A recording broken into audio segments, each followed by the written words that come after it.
Hello, everyone, and thank you for your interest in this community history webinar series. This series is designed to showcase community and local history projects from throughout Canada.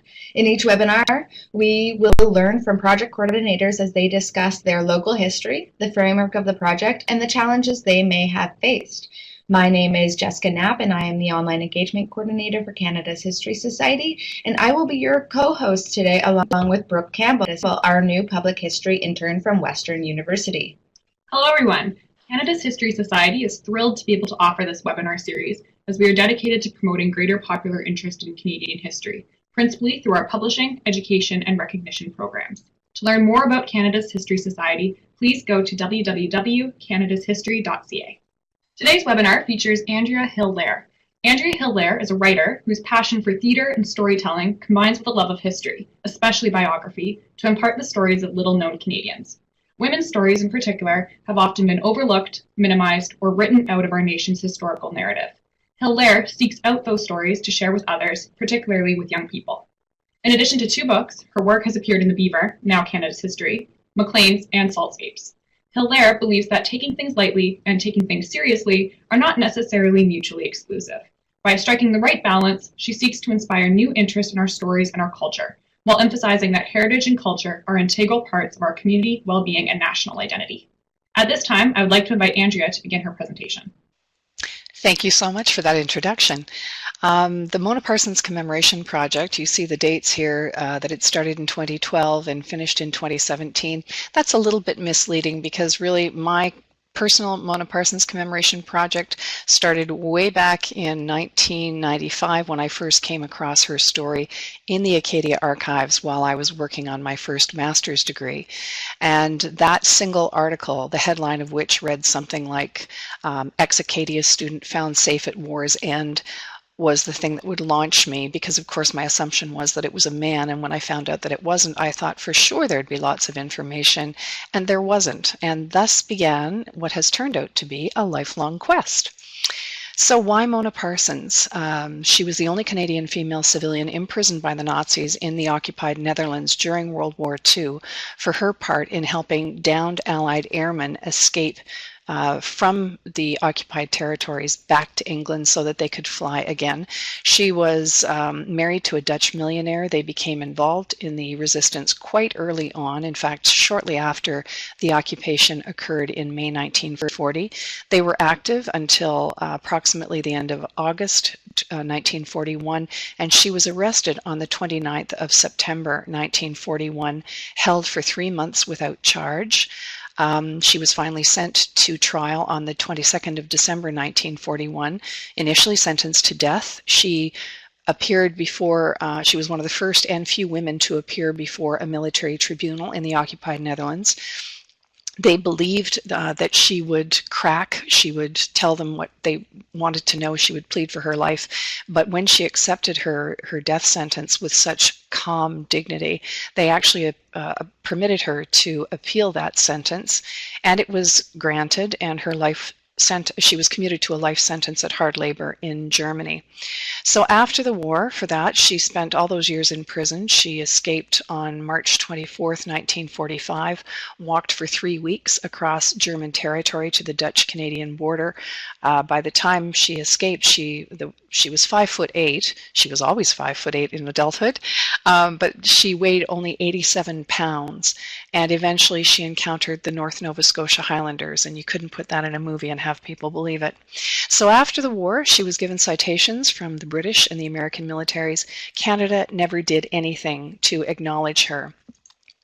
So the project, why? This is big inspiration, this headstone, this epitaph that remembers her only wife of her second husband, Canadian Major General Harry Foster. He was, his claim to fame, among other things, was having presided over the war crimes trial of Kurt Meyer. They knew each other from adolescence, and he had been married before, and as Mona's husband died in 1956 and she returned to Nova Scotia, the two of them met up, they married, they had only a few years together before Harry died of cancer in 1964, and you see on her headstone, which marks a family plot, you see a CBE and a DSO. Those are Harry's decorations, and he's buried with his first wife in Kentville, which is about 10 kilometers away.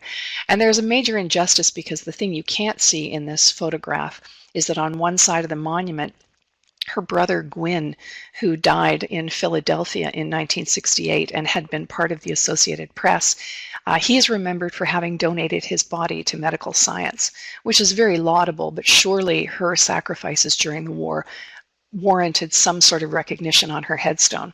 So rather than being caught sandblasting it off, we decided to be more creative. And besides, Mona was such a lively, everybody who told me about her, because I never met her, but the people who told me about her said that she was such a life force. She trained as an actor. She then became a nurse in the middle of the Depression and was working as a nurse for an ear, nose, and throat specialist when she met her millionaire Dutch husband in 1937. And because she was so lively, it just didn't seem right that her only memorial would be in a cemetery, because her spirit just doesn't match up with that. So the timeline, I mentioned that the first word that Canada got about Mona Parsons' life was through an article I wrote for the Beaver in 1998, and then I received a publishing contract through Nimbus Publishing, and the book came out in November 2000. I thought, and as it turns out naively, that once the book got out and people began to share the story itself would grow legs and wings, and I would just let word of mouth take over. There was an opportunity to boost that notice for her when I was invited to write a segment for Patrick Watson's The Canadians' Biographies of a Nation for History Television, which aired in April 2001. Unfortunately, the book was out of print with Nimbus by 2004, and although I kept telling her story and knew that I would do so for the rest of my life, I was asked actually by the then Minister of Education for Nova Scotia, Ramona Jennings. She had been promoting Mona's story to the Department of Education, and I was living in Scotland at the time, but I tried to put a book in their hands, and they said, well, we can't do anything with this. I'd had a chance to update the manuscript. A lot of information had come to light in time for the documentary for History Television, but unfortunately it was too late to be published in the book. So although Nimbus offered to reissue the book, I wasn't interested in that because I wanted to include this new information about Mona and about Mona's life. So I self-published in August 2012. Then, in the same year, I returned to Canada from Scotland, and the women of Wolfville, at that time headed up by two women, Wendy Elliott and Linda Wheeldon, approached me and said, we need something more permanent. Now, here is an interesting and essential part of the story because since I've lived in Nova Scotia, I'm originally from Toronto, since in Nova Scotia, I've learned that the 6 degrees of separation are more like 1 or 2 or maybe a half. So one of the big champions of Mona's story, when I first found it in the archives in 1995, after the archivist told me that there was no further information, she referred me to the Wolfville Historical Society to speak to the then chair, Robbins Elliott, who was also on town council, about connecting with other people who knew her story.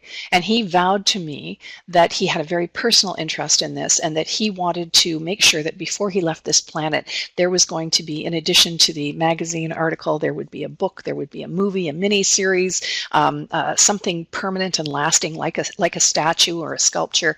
Unfortunately, he died in November 2005, and his daughter, Wendy Elliott, picked up the story. The reason it was so important to Robbins Elliott and now Wendy Elliott is because Robin's father was the family physician in Wolfville when Mona was a girl, and he was also a 21-year-old intelligence officer who was on hand when she was brought in for interrogation, when she was found at the end of the war in the middle of a battle zone and couldn't be believed that she was a woman from Nova Scotia. So he remembered her as a young boy, he remembered her as a 21-year-old intelligence officer, and after his death, Wendy really became even more passionate about the story. So, as part of the Women of Wolfville, which is a community theater group that puts on a presentation each year, all proceeds after expenses are devoted to a local charity, a provincial charity, and a national or international charity. So they dedicated in 2012 that they would give part of the proceeds from their shows for the next 5 years to this commemoration project. We went then to the Wolfville Historical Society and asked if they would be willing to join with us, because the Women of Wolfville has no charitable status, and we felt that it would be important to attract people who could give a receipt and get, could make a donation and get a receipt in return. Wolfville Historical Society was solidly behind it. It was one meeting they passed it and said absolutely, they were solidly with them. Then Wendy Elliott and Linda Wheeldon were joined by Ramona Jennings, the former Minister of Education for Nova Scotia, Elizabeth Costers, who was a Dutch immigrant and very interested in this story and has many stories from her own family about the war years. And we also had Dr. Ron Stewart, who was former Minister of Health for Nova Scotia many years before. So we drew all this together and put out a broad appeal, people using whatever contacts they had. We also applied in August 2003 for a provincial grant, which we received to kick things off. That was enough for us to commission an artist by the name of Nistal Prem Deboer to create a maquette, because we felt it would be important that people would see what this sculpture, at the time we hoped it would be a statue. In other words, a lifelike representation of her. Unfortunately, there weren't enough films and photographs, good photographs, left from many different angles that would allow him to reconstruct her face. So instead it was a sculpture that was going to be dedicated to her memory, and it was going to be something that struck Nistal as being essential to her life, a pivotal point in her life. So he began work on that, and the Wolfville Historical Society began accepting donations through its webpage. We set up a GoFundMe campaign, and I have to say that was not terribly successful. We raised several $100s, which was wonderful, but we found that the link through the Randall House Museum, and I'm not sure if it's the Canada Gives website, that people could make donations. We got through that. And in the autumn of 2014, the maquette was ready to be unveiled at Acadia University Art Gallery that boosted the ongoing fundraising campaign. Keith Irving, who was our member of the Nova Scotia Legislative Assembly for King South, read a statement in the Nova Scotia Legislature about the project, just to keep this story alive and in the public eye.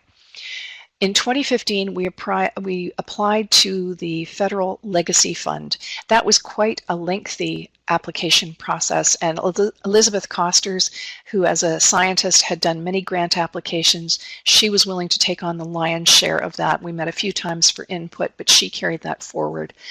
We got a real boost in national coverage on both CBC and CTV on November 11th, 2015, especially CBC, where Reg Sharon created a mini doc that aired on the National that night. We saw a real boost in donations from across Canada, even down into the United States. That kept us going, that momentum. And in early 2016, a major private donor who was born in Wolfville, raised in Wolfville, his parents had been quite active in the community in terms of charitable giving to both theater and cultural organizations, heritage organizations. He is living in Vancouver, but still has ties there. His sister lives there. So he made the offer that if the Legacy Fund came up with their share, and we were assured that it would, that he would match those funds to help carry us to our goal.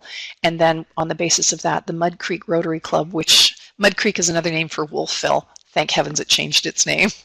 The Mud Creek Rotary Club gave us the final funds to boost us to our goal, in total raising about $45,000. There's still money in the account because attached to this, part of the requirement of the Legacy Fund was that you didn't just create something and leave it as a standalone, that there would be continuing activities. So we've built in some art activities with a local artist doing things with young children, activities around Mona, around Mona's life.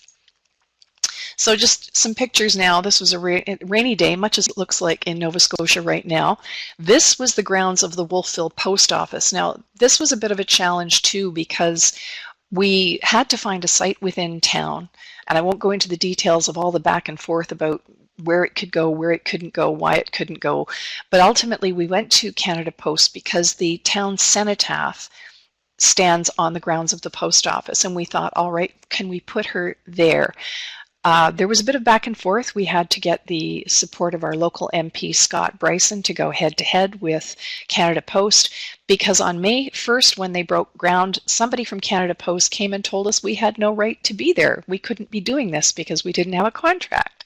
So we told them that it was going to happen, even if it had to happen on the loading dock at the municipal department, because the sculpture had already arrived and it's larger than life. So some quick negotiation with Scott Bryson's office again, and Canada Post said, okay, go ahead. But we still also have funds available. We're going to landscape this site to make it more of a sort of meditation and peace garden where people can come and sit. And hopefully people will have picnics with Mona, and they'll take pictures and post them to the Mona Parsons Facebook page. There's also a Mona Parsons website, www.monaparsons.ca, just to keep Mona in the public eye. So on May 5th, this was the anniversary of the liberation of the Netherlands in 1945. It's also the anniversary of the date that Mona, after she'd been rescued by the North Nova Scotia Highlanders, wrote a 34-page letter that started on May 3rd and ended on May 5th, 1945. And the sculpture that Nistal Prem de Boer created was based on that postscript of the letter, which was, "The Netherlands have capitulated. Thrills and heartthrobs. The joy is almost too much to bear." So you can see the bedspread that's hiding her there.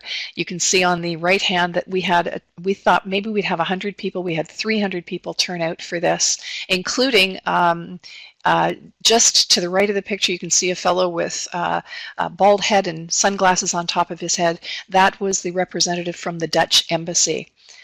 Over there we go. That fellow right there, the representative of the Dutch embassy. We had representation from CTV, CBC, Global. It was quite an event. And there she is. The joy is almost too much to bear. And you can see there's some children. We had an amazing turnout. We had a local school choir. Actually, the Annapolis Valley Honor Choir turned out to sing some songs. We had a piper lead everyone in. And these small children who had no idea what all the excitement was about, you can see that they've gone and gathered dandelions and laid them at her feet. It's really quite an emotional event. We also had a representative from the North Nova Scotia Regiment, as they're known now. They stopped being the Highlanders in 1956. But Chief Warrant Officer Mark Joseph spoke and moved everyone to tears because he read from the Army Ops log of April 20th, which is approximately when Mona was picked up, and we feel that the detail in that indicates, because one civilian was picked up for questioning, that we know it must have been Mona. And he said, as a veteran of Afghanistan, you know, he went to war with lots of support and many people behind him and lots of logistics. He said, here was a woman who went with nothing but her wits, no uniform, no gun. She almost paid the ultimate sacrifice and had to live by her wits in some of the most cruel and inhumane conditions, and was denied recognition within her own community because of a rumor that she had a drinking problem, when in fact she was having transient ischemic attacks towards the end of her life. So we overcame those obstacles. We addressed that bias and that misinformation, and the community has been brilliant, and we've had people dropping by and visiting her, and this is what they see. And just before I end, that tree in front of which she is standing, that's an oak tree. Now, Mona was only 13 when World War I broke out, but it had a profound effect on her life. Probably one of the greatest things was the execution of the English nurse Edith Cavell, by the Germans in October 1915. She would have been 14 and a half, and I believe that it had a distinct impact on her in choosing the career that she did as a nurse later on, and certainly during what she endured. Perhaps it even helped her to have hope to survive. And so this oak tree behind her was planted by a World War I veteran who was wounded and who recuperated on the grounds of Windsor Great Park in England. And part of his recuperation was to take a walk each day, and he filled his pockets in the fall with all these acorns that he picked up, and he planted them all over Wolfville. And he became the groundskeeper at the original post office. which was a beautiful neoclassical building that they tore down in the 70s and replaced with that squat red brick thing you see in the background. And he planted that oak tree, and we felt that it was very fitting that she would stand there, in contrast to the cenotaph on the other side, which is designed in the very staid, static, at attention pose that many of those were cast after the First World War. And here she is in contrast at the end of the Second World War, emaciated, ill, but dancing with joy at being free again. And we know from her letters is a strong indication of the way she was describing what it was like to be rescued, that she was actually suffering from post-traumatic stress as well. So for those people in Wolfville who said, well, she had a drinking problem, quite frankly, if she had had a drinking problem after nearly 4 years of hard labor in Nazi prisons and camps, I wouldn't be surprised if she had. But the bare truth of it was she was a survivor in every sense of the word. And she was just going to live, and now she is living. You know, my book might go out of print again. I hope not. Nimbus reissued it in November 2017. But even if the book went out of print, even if the documentary is never seen again, and you can find it, by the way, by searching on Google for Mona Parsons' Hidden Hero, even if those disappeared, it's highly unlikely that this sculpture, which is very solid, very tangible with its interpretive panel, is going anywhere anytime soon. Thank you so much. I'm happy to take your questions or comments. Thank you so much, Andria, for your presentation. What an incredible story and what an incredible woman. I'd like to open up the floor now to questions. So if anyone has any, you can submit them in the chat box in the bottom right-hand corner of the screen. But in the meantime, I'm going to get started. It sounds like you guys had so much community support and encouragement, but we know that a lot of times with these commemoration projects, there can be some opposition. And I was wondering how you dealt with that. Generally was not to respond directly to the people who were spreading these stories, because they were going on long before I moved to the community. It's just that nobody would tell me about it. And actually, I was working as the administrator at the Kings County Historical Society at the museum in Kentville when it was shared with me by the board chair, who had lived there for a long time, although he'd worked in the television industry in California for a number of years. And he was the one who broke it to me why there was this resistance, and this person who was working behind the scenes to do things like Influence Council, Influence Historical Society. And once I found that out, it was like, okay, now I know what I'm dealing with. At least it's out there in the open. And my counter to when I do presentations, I say to people, as I said just now, that you know, if she'd come back from war and hadn't had some sort of addiction or drinking or mental illness, it would be quite surprising. But then I contrast it with Sir John A. Macdonald, who is known to have, you know, loved his alcohol, and there are plenty of stories, some of them apocryphal, I'm sure, you know, one which included, you know, standing in the back of a rail car, drunk out of his mind, and throwing up and saying, you know, that, ladies and gentlemen, is what I think of my opponent. And we all go, ho, ho, ho, what amusing stories. But for a woman, because she was unsteady on her feet in the final years of her life, she was lacking coordination, sometimes slurred her speech, and these were these mini strokes that she was having, in addition to a major stroke that she had in the late 60s. So my counter was, well, why is it we can talk about Sir John A. Macdonald and still hold him up in some light, but for a woman it's not ladylike to be drunk, and even to say that she is when she's not, to spread rumors and falsehoods is a great disservice to this woman. Another thing that I was challenged with, why does she deserve recognition when there are so many women who are very deserving of recognition? And my counter to that is, yes, bring them on. We don't have to prefer one person over another. We need to get these stories told and remembered and celebrated. And again, I was asked, you know, what did she ever do for this community? She lived here. She went to the States to become a nurse. She married a Dutch millionaire. She lived there until 1957. She only came back to to Wolfville in 1969. So why should we remember her? What did she do for this community? And my response was about the same that people like my father and thousands of others did when they left this country to fight in a war half a world away, to seek liberation, to seek freedom.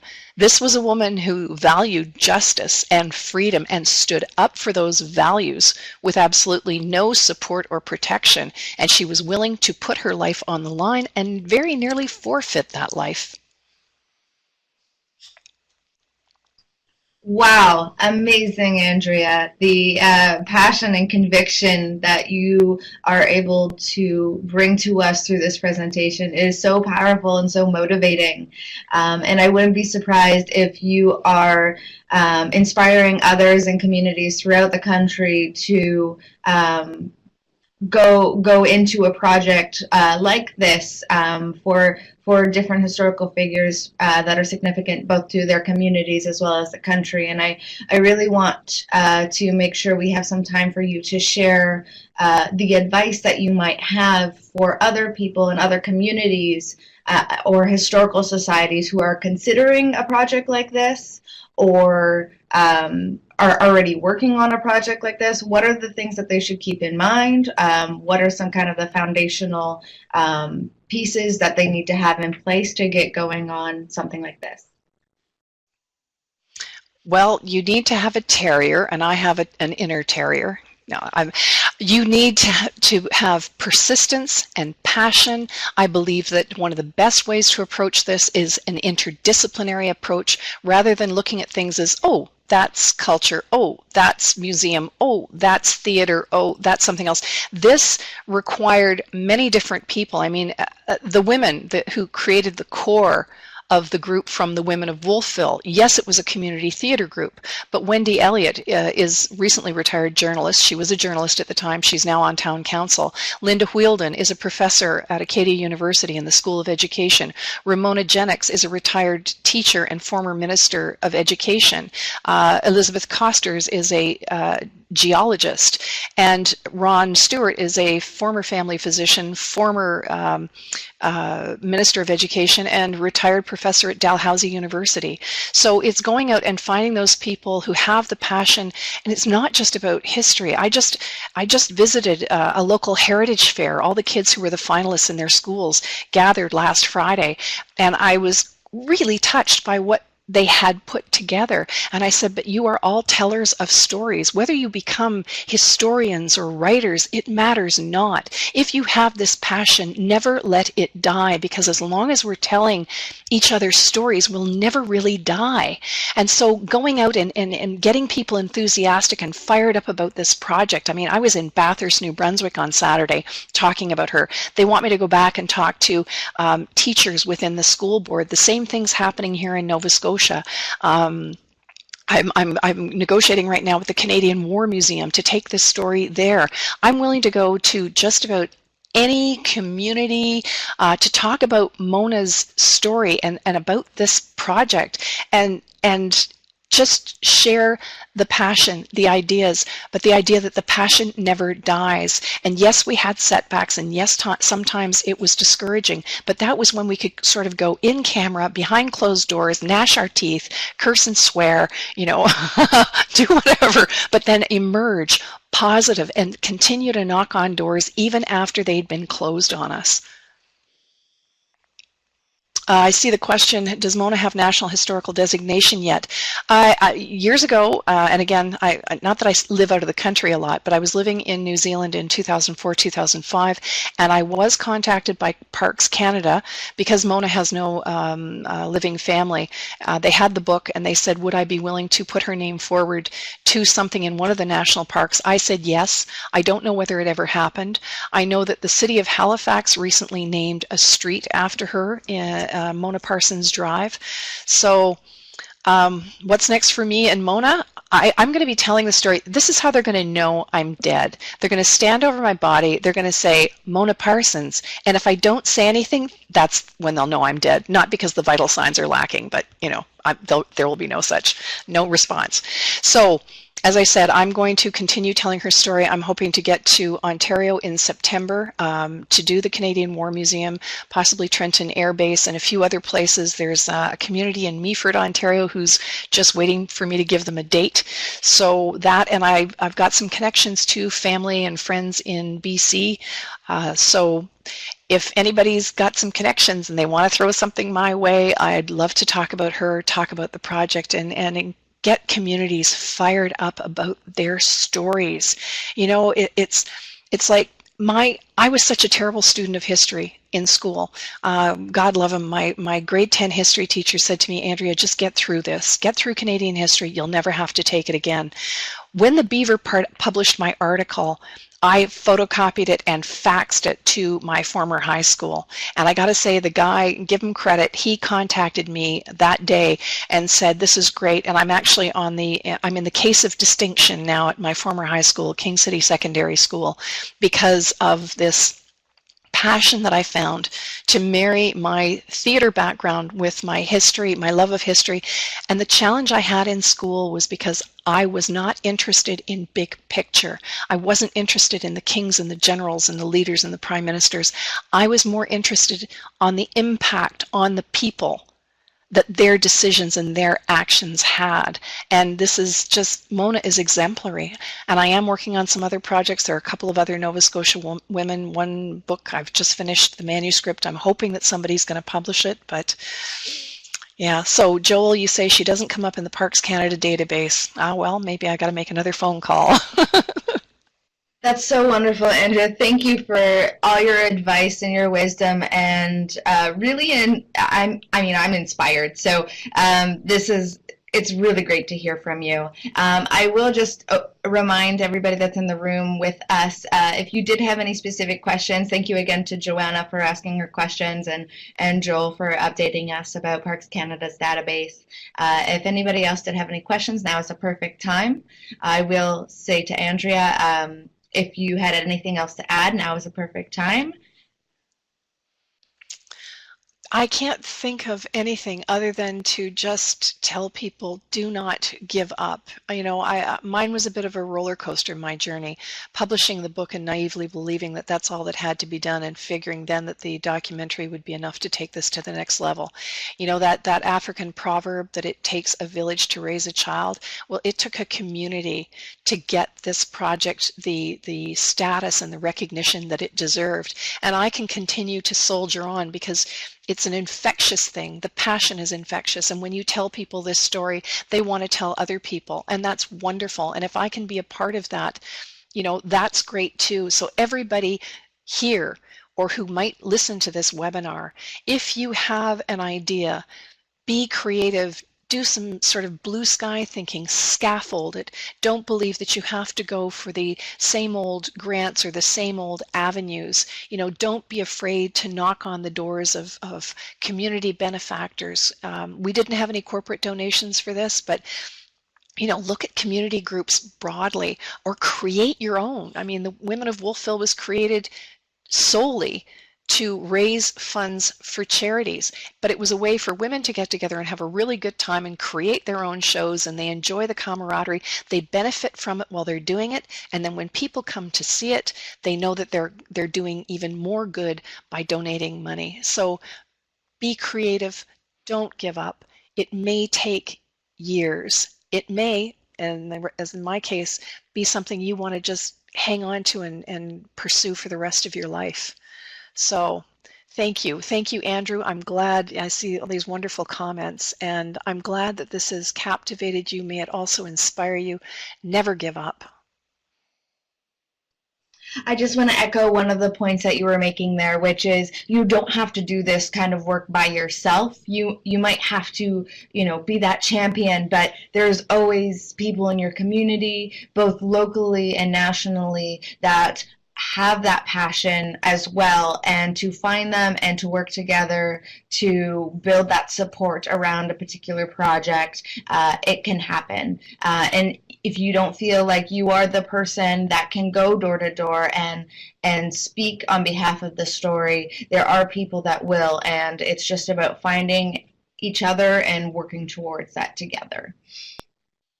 I will add too that this has it was non-hierarchical, it was very heterarchical, very feminist kind of approach to this, because I'm, as I said, a transplant from Toronto. I have lived in the community for a number of years, but I don't have the deep roots that many of the members of the committee. So Linda Wheeldon has been here for a number of years too, probably 30, 40 years, but it's essential to know that there is no such thing as a dumb question, because I don't have the roots back in this community, but somebody like a Wendy Elliott, whose dad was here but worked all over, and to say, you know what, I think we should talk to so-and-so. And I'm thinking, why would we talk to somebody who lives in Vancouver?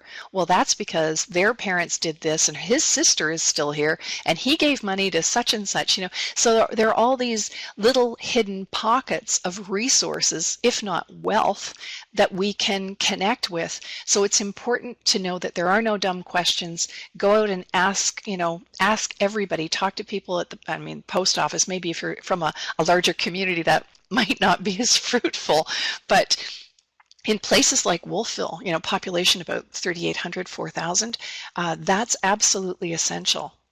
All right, I would like to again express my gratitude to Andria for participating in the Community History webinar series. Thank you so much for being here. Thank you for sharing Mona's story. Thank you for sharing the story of the Wolfville Historical Society and the women of Wolfville. Thank you. Thank you, all of you. Bye-bye. I'd also like to thank everyone who viewed today and participated in today's webinar, as well as all the webinars in this series. We've heard from so many incredible and inspiring community history projects happening throughout the country, and there are so many more out there. So I encourage you all to go and look for them in your community. If you are interested in getting involved, just ask. I'm sure they would be more than happy to have more people on their team working towards something. And I'd also like to thank my co-host Brooke Campbell for joining me today. Thank you. Have a wonderful day, everybody.